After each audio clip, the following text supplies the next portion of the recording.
course, the Christmas holiday is come and gone, but we are still talking about what I hope BYU had under the tree from my perspective when it comes to BYU football, basketball, and everything in between. We're also talking some recruiting updates and also BYU basketball up to number 14 in the country. We got it all on Locked On Cougars. You are Locked On Cougars, your daily podcast on the BYU Cougars, part of the Locked On Podcast Network. Your team every day.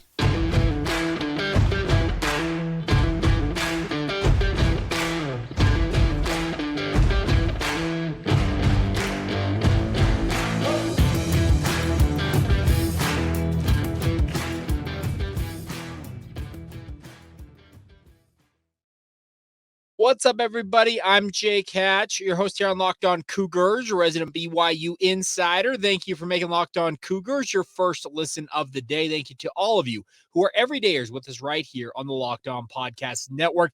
Want to say a very Merry Christmas and Happy Holidays to you all. Hope you had a fantastic holiday. I had originally planned to have an edition out for you guys on the 26th, but it seems like there's illness going around everywhere, and it struck the Hatch household on Christmas. So I was playing Mr. Mom for most of the day on the 26th. I decided I was going to take the day, and then we'll get back to it, and we're back at it today. So apologies for the lack of an episode on Tuesday, but we are back at it, and let's talk a little bit about what's going on with BYU football. Now, with Christmas coming gone, obviously a number of us, hopefully all of you, got what you hoped for, what you had on your wish list. And what I want to do on today's episode is talk a little bit about what I hope BYU has in store for them coming up, both, I guess, now and into the new year with regards to some Christmas wishes, as it were, for the BYU football program, even some ones on BYU basketball.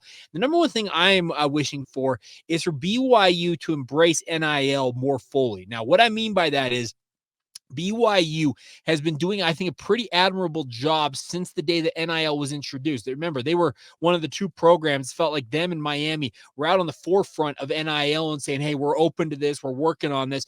But since then, BYU's kind of pulled back on the reins a little bit and haven't been necessarily as on top of things as I think they should be. Now, I'm not saying that BYU needs to go rogue in some of these circumstances where programs have gone rogue, Miami among them, because they've had a booster, Nevin Shapiro, who has apparently just been kind of flouting all of the NIL rules, if you believe what some people are saying. I'm not saying that BYU needs to do that, but what I am saying is that BYU needs to be willing to get into the game NIL-wise. And evidence of that, I think, comes via the story. I don't know how many of you saw this, but KOHN2, which covers Hawaii football out there in the islands, had a story on Braden Shager announcing his return to play for the Hawaii Rainbow Warriors next year after he entered the transfer portal. In the story, the only program that they reported he made an official visit to check out was Brigham Young University. But the kicker in that story was that there was a six-figure NIL deal put in front of him as part of his visit to BYU. So that's in the hundreds of thousands of dollars range. Well, that's a pretty healthy number.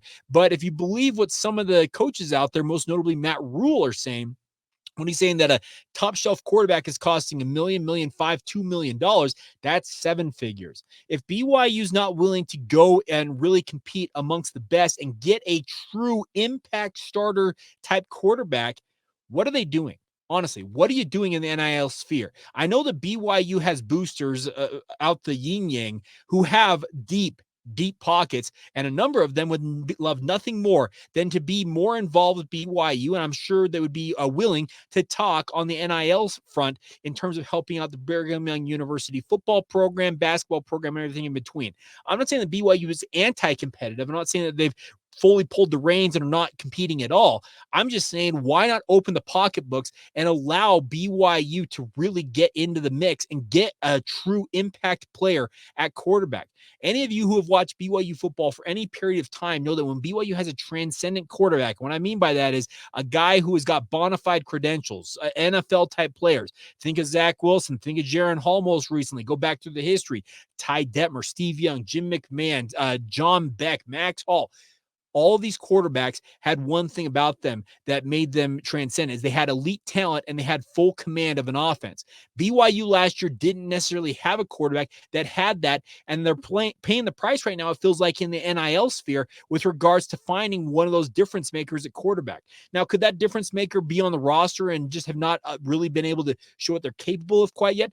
I guess in theory, that's a possibility, but there's a reason why BYU's back in the portal looking for a quarterback, everybody. So I think the NIL sphere needs to be embraced more fully. The other thing I hope for BYU, another Christmas wish I hope for them, is I'd like to see BYU continue to do what they did in the early signing window and continue that on into the national signing day in early February. And what I mean by that is Connor Pay came on the podcast last week and he said he felt like there was a very much defensive focus in terms of what BYU signed in the early signing window. And they absolutely did a lot of great work in terms of signing guys that look like they have the potential to be impact players on the defense for BYU.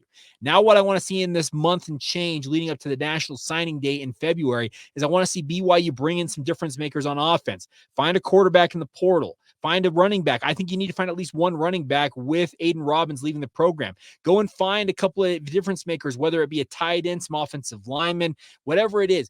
Find guys that can make a positive impact on this offense. I'm not saying make wholesale changes and bring in a large number of guys, but go out there and find guys that can come in and make an impact for BYU on offense, because at times it felt like BYU's offense was a little bit punchless during the 2023 campaign, You'd like to see that improve in 2024. I do like the weapons BYU currently has on the roster, particularly at wide receiver. I think there's a number of good players there, and there are a bunch of guys, by the way, that are coming back off of missions. I'm planning on doing an episode tomorrow where we talk more about some of the return missionaries that'll be joining the BYU football program, and there's some very heavy hitters in that group, but counting on them to be those impact players right away seems a little foolhardy. So I think that BYU needs to go out there and find a focus on offense in this second, I guess, signing period, whatever you want to call it, the recruiting window now leading up to February. Now, the window opens back up, if I'm not mistaken, early next week. So you'll start seeing coaches get out back on the road and obviously be out there recruiting guys. And we'll see how they close up shop. I think it's February 7th. Is the national signing day this year. So we'll see where things stand at that point, and we'll make more kind of a full look at how BYU did in recruiting, but I'd like to see them be more focused on offense. Number three thing for BYU is I'd like to see BYU basketball continue to do what they're doing. And what I mean by that is this BYU basketball program has been very, very fun to watch, and I'd like to see them continue to share the basketball. Don't get too uptight when it comes to Big 12 play that they feel like they need to shorten the rotation. And in all honesty, I want to see Mark Pope carry what he has done in the non-conference slate, and that's playing as many as 10 or 11 guys, and really just carry that through the conference slate. Don't tighten it down. Don't get all uptight thinking, okay, we got to really buckle down here. Play the same style of basketball you've been playing all season long and see what happens. I don't like the idea, and I've had some conversations with folks that we're going back and forth saying, well, BYU needs to buckle down and find the best 7 or 8 guys they've got and really make that the rotation. Why? Why would you change something that's been very, very productive so far this year? Yes, Jackson Robinson has been BYU's best offensive weapon, and he's a bona fide NBA prospect, according to some people out there. Great. But guess what? Let the other guys around him go out there and show what they're capable of doing. If a guy has an off night, the best part about this BYU basketball program has been that there are other guys who have stepped up in those instances and have carried the load when a guy isn't necessarily producing at the level you expect him to on any given night. That's the positive for BYU. Don't screw this up. Don't go out and try and reinvent the wheel when you had a very good thing going here. And let's be honest, the Big 12 slate is going to be a murderer's row. It's going to be very, very tough for BYU. So why would you try and really kind of lock yourself into something that's different than what you've been doing already? See what happens and learn the lessons that you're going to learn regardless along the way, and let these guys show what they're capable of. Don't essentially give them the opportunity to play in the non-conference slate and then just kind of yank that away from them. That seems like a losing prospect in many instances. So we'll see what happens. I'm looking forward to that. And then the other thing, I guess the last thing, Christmas wish real quick, is I'd like to see BYU continue to do what they're doing in all sports. And what I mean by that is continue to just let these sports shine in their own sphere. And what I mean by that is BYU football and basketball, men's basketball, I should say, are going to take the lion's share of the interest from the BYU fan base. But the best part about the BYU athletic department right now is it is a very well-rounded athletic department in terms of overall success. Think of what the track and field, the cross country programs, what they're doing on the national stage. The women's soccer program is absolutely killing it. Volleyball, same thing, men's and women's. The best part of this, if you're a BYU fan around the, I guess in the fullest sense of the word, you've got a number of football programs, not a number of football programs, a number of athletics programs in general that are doing very, very good things. And you can support any number of these sports and enjoy the winning that is going on. But like I said, I want to continue to see that happen. I do say that I think that more money should be shifted towards the basketball and football programs just because they bring in the most dollars. But nonetheless, it's really cool to see what BYU's athletic department is doing as a whole right now. Now, if you have Christmas wishes that you would like to see BYU get or be fulfilled coming up in the next year or so, I'd love to hear them. Drop them in the notes below on YouTube if you're watching this online, or if you're listening to it wherever you get your podcast. Drop us a note via social media, Facebook, Instagram, and Twitter. We're at Locked On Cougars, or you can send it to my personal Twitter. You can see it right here, Jacob C. Hatch, if you want to send it that way, or email us, lockedonbyu@gmail.com. And better yet, join our subtext community. Send me a text. That's the best part about it, is I get these instantaneously on my phone. Can fire back at you with clarifications or questions I may have on my end. You guys also can ask questions as well. It's a 14-day free trial to see if it's the right option for you. It's simple as that. It's a texting service. You can sit there on your phone, shoot me a text if you've got an idea that pops into your head, and I can get it instantaneously and fire right back at you. That's the best part about our subtext community. So I would encourage you guys to give all of that a shot. Now, coming up next, some recruiting updates. We talked about Braden Shager and that six-figure NIL offer that came from BYU with regards to him potentially joining the Cougars. Well, a big-name prospect from literally the backyard of BYU, proverbially, up in Salt Lake City, up in Davis-Weber County area, northern Utah. Faletau Satuala, Bountiful High School, a guy that BYU is hot on the heels of. What are the chances BYU lands him when he goes to the Army All-American game on January 6th? Well, looks pretty positive. We'll talk about that here in just a moment. Now, today's show is brought to you by our friends over at eBay Motors. Now, eBay Motors is here for you guys when it comes to your vehicle. They want you guys to have the best options available to you guys when it comes to your car. Passion, drive, and patience. So it brings home the winning trophies. Also, it keeps you ride or die alive, my friends. And eBay Motors is everything to maintain your vehicle and level it up to peak performance, from superchargers, roof racks, exhaust kits, LED headlights, and more. Whether you're into speed, power, or style, eBay Motors has got you covered. With over 122 million parts for your number one ride or die, you always find exactly what you're looking for. With eBay Guaranteed Fit, your part is guaranteed to fit for your ride every time, or you get your money back. Simple as that. Because with eBay Motors, you're burning rubber, not cash. With all the parts you need at the prices you want, it's easy to turn your car into the MVP and bring home that win. Keep your ride or die alive at ebaymotors.com. It's all available now at ebaymotors.com. Eligible items only. Exclusions apply. And eBay Guaranteed Fit is only available to U.S. customers. Today's show is also brought to you by our friends over at Utah Community Credit Union. They have the mobile banking app, Learn and Earn, that's paying your entire family to learn about money.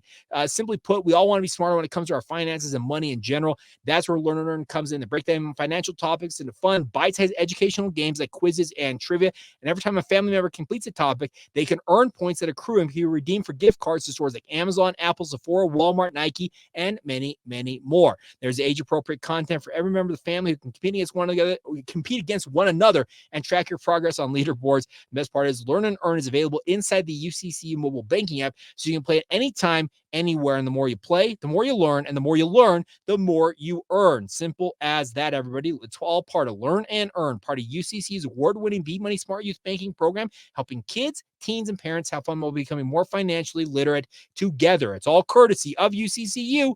Love where you bank.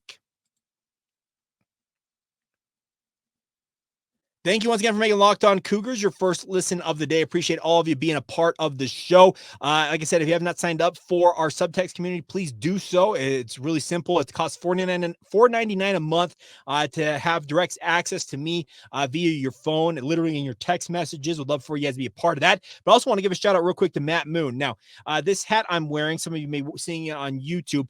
It's from his new company. It's called the Wasatch Hat Collective. And he passed this off to me at a BYU basketball game recently. And Matt, wanted to thank you for letting me sport this for you on the podcast. I want to give you a quick shout out.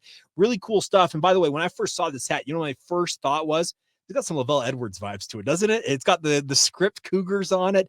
Brigham Young spelled out. Like, I just felt like I was thrown back right to the 1990s. I guess I should have a grumpy face, my arms folded like Lavelle Edwards, and that's what I should be doing, wearing this hat, because it screams Lavelle area. It's got the Beat Digger Cougar BYU logo on the side of it. If you are interested in it, his company is available on Instagram. It's Wasatch Hat Collective. If I'm not mistaken, let me double check it. Yeah, Wasatch Hat Collective on Instagram. Reach out. He's also got a Brigham hat. Also, it's in black and royal blue. So really cool stuff. I want to give a shout out to Matt.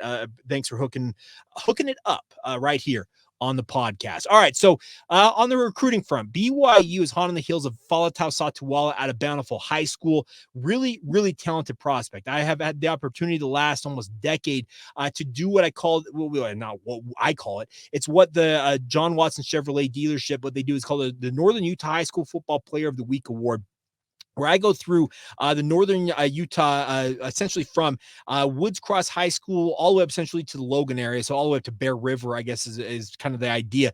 And we track the athletes in that area and award winners each week. Now, Faletau Satuala plays for Bountiful High School, and there was some thought that for quite a while there that he was Utah's to lose. And I understand that. This is a kid who grew up in Bountiful. He's watched Utah do their thing over the last number of years, pretty much his entire life, let's be honest. Utah's been in the Pac-12, showing what they're capable of doing.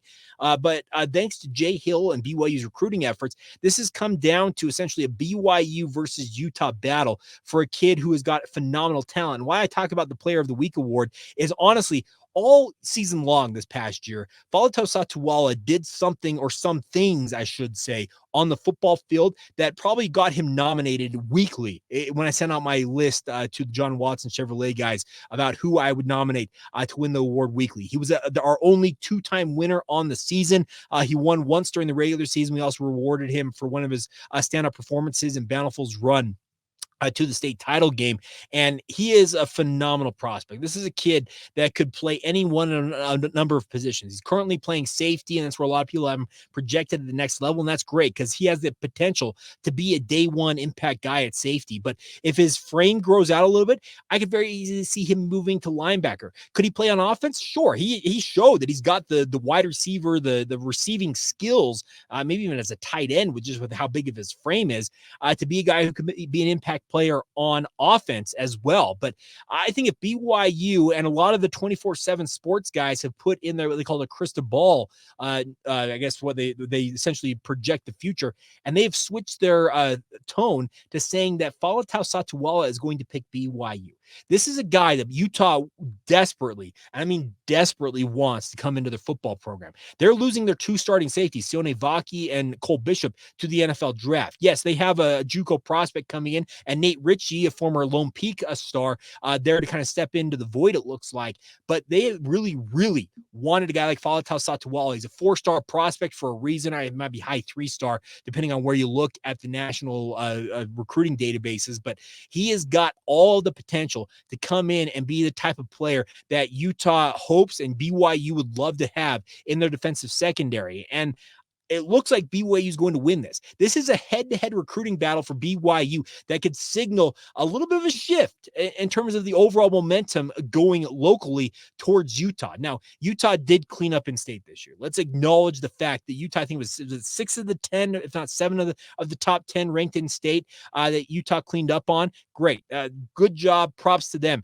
But this is a bona fide recruiting win if it pans out the way it looks like it's going to pan out. Now, could Satuala wake up tomorrow and changed his mind and said, I'm going to don Utah red? Yeah, absolutely. That could still happen. But right now, 24/7 Sports and a number of other people out there projecting that BYU is going to win this recruiting battle. And it's a phenomenal win for BYU to get Faletau Satuala if they can land him. Because if they do, that is, like I said, a bona fide win head-to-head with Utah. And that would signal, I think, BYU being a Power 5 football program has got a little more juice in the recruiting world than some might want to acknowledge. And BYU even did it with a losing season, going head-to-head with a Utah team that finished 8-5. That is a big Big win for BYU, and we'll see if it ultimately comes to fruition. He's expected to announce that officially where he is committing on January 6th during the U.S. Army All-American game down in San Antonio, Texas. He's been kind of really playing it close to the vest, but when some of these big names in the recruiting world are projecting that he's going to pick BYU, I for one, I'm absolutely going to talk about that on the podcast. Now, also, another update with regards to the transfer portal. I talked a little bit earlier about Braden Shager announcing that he's going back to Hawaii. That takes one guy that BYU had interest in or reportedly had offered because he made that official visit to BYU. He's going back to Hawaii to finish out his career. Where does that leave BYU in the transfer portal? Now, a number of you, we've talked about Gerry Bohanon's name on this podcast, and I've had actually a number of you via subtext over the weekend plus that we had with the holiday saying, Jake, what's the situation with Gerry Bohanon?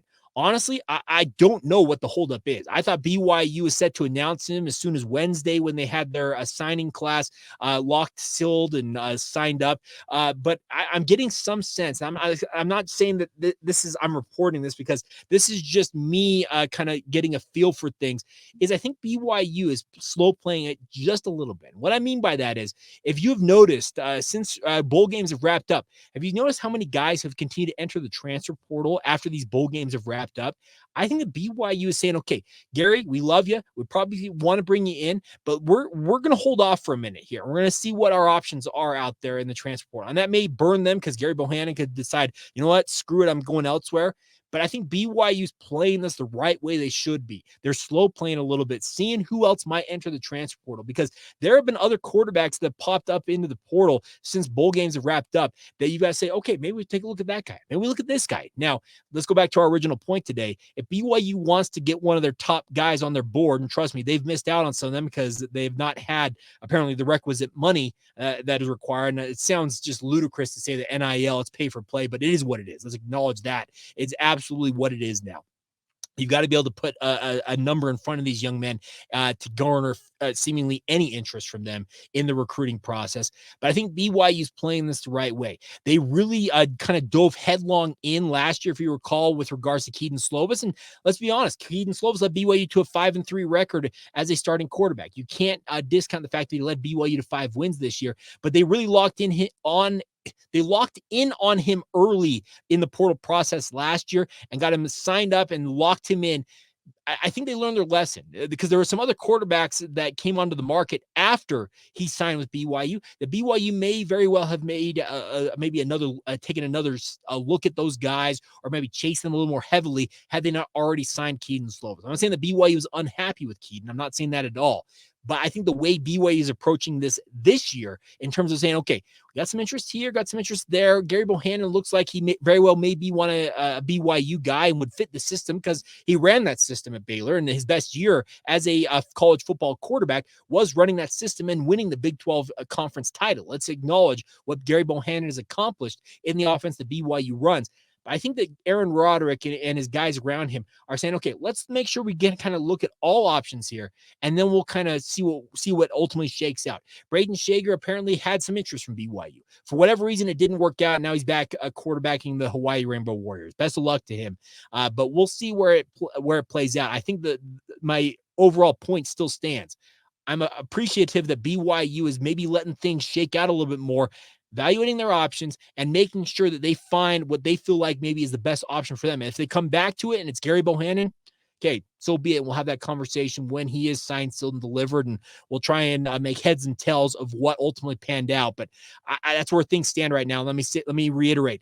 That's not me having talked to anybody over the holiday weekend. I actually really unplugged to a large degree from a lot of stuff just to spend time with my wife and kids, and it was actually quite nice. So we'll see what happens, but I'll get back after it this week, and anything I learn, I'll be happy to pass along to you guys. And the first people that will learn about it will be our guys on Subtext, our subscribers there. We got 50 plus already going there. Love for you guys to add to it. We've got a real big goal in the new year to really build that subtext community and make it one of the places you want to be if you're a BYU fan. All right, coming up here in just a minute, we'll finish out today's show. Some thoughts on BYU basketball. They have risen back into the top 15 in the national rankings. They wrap up non-conference play later this week when the Wyoming Cowboys come to town. We're talking about that coming up next right here on Locked On Cougars. Now, today's show is brought to you by our friends over at Perry Homes. Whether you're looking for your first home, you're ready to upgrade to your dream home, my friends, Perry Homes has a house for you. For 50 years, Perry Homes has been Utah's premier home builder with communities throughout the state. They have many communities, home designs, and price points, all designed to meet your needs, everybody. The best part is they have beautiful communities in Davis, Salt Lake, Tooele, and Utah counties, as well as multiple communities in Washington County near St. George as well. They offer over 50 unique home designs from ramblers to 2 stories to townhomes. The best part is they have quick move-in homes if you're ready to make the move right away. They are offering generous financing incentives through their preferred lender as well. So if you're thinking about moving in the new year, check out Perry Homes, my friends. It's a great place to get on board. Visit perryhomesutah.com. That's Perry, perryhomesutah.com to see what's new in Utah's finest neighborhoods. It's a great place to start. For 50 years, Utah has been coming home to Perry Homes. Thank you once again for making Locked On Cougars your first listen of the day. I want to remind you guys to check out the first ever national sports 24/7 streaming channel on YouTube. Locked On Sports Today is here for you 24/7, covering the top sports stories of the day with local experts of Locked On, plus our national shows covering every league on a daily basis. Go to Locked On Sports Today on YouTube and subscribe to the first ever national sports 24/7 streaming channel now. All right, so BYU basketball is up to number 14 in the country as the new AP poll came out on Christmas Day. And congratulations to Mark Pope and company. It's really cool to see BYU basketball doing their thing. Got a big win over Bellarmine as they beat the Knights 101-59 on was it Friday night? Yeah, Friday night. 14,000 plus in the Marriott Center. Really, really fun. They made a season high 16 3-pointers en route to that blowout win over Bellarmine. The best part is BYU currently is ranked first in the nation in assist to turnover ratio, a scoring margin, assists per game, and 3-pointers per game. This is a BYU team. I think the whole story about them is still to be written, obviously, with the Big 12 slate on deck. But this is a team that has absolutely got the bona fides to be a contender when it comes to the Big 12 conference as it stands right now. Now, could something pop up, an injury here or there, that could really damper a lot of the expectations for this BYU basketball program? Absolutely. But this is a team that is a far cry from being the 13th team in the Big 12 conference. Now, could they have been putting on this show and it's all a facade and they're this gigantic paper tiger that is going to fall flat on its face? I suppose. But folks, we got an 11-1 team here. We have watched them play 12 games at this point. They've got one more non-conference game against Wyoming on Saturday afternoon, 4:00 tip. After that, it's on. It's Big 12 play. And we'll learn a lot about BYU because they're one of 6 schools in the Big 12 currently ranked. Kansas is number 2, Houston number 3, Oklahoma is number 12. Stunningly enough, Oklahoma was not necessarily expected to be that great. Baylor 17 and number 21 Texas. And oh, by the way, BYU number 14 right there. The top 5 teams in the poll remain the same with Purdue at number 1, followed by Kansas, Houston, Arizona, and UConn this week. So not a lot of movement at the top, but BYU has got itself in a very, very good position. Now, where will they ultimately pan out? I can still see them sinking to as low as maybe 7th or 8th in the Big 12 conference, but 7th or 8th in this conference, folks, is not like it was in the Mountain West or even the West Coast Conference days where you might as well just say, okay, thanks for the fun year, but we're off to the offseason. 7th or 8th in the Big 12 this year is probably going to put you an 8 or a 9 seed. That is how good this conference is. And BYU basketball is absolutely balling out right now. It's fun to see. By the way, we finally have enough games under the belt of Ali Khalifa. He is now leading the country at 17-1 assist to turnover ratio. The next closest is like 5.4. It's the guy up at Darius Brown, the second up at Utah State.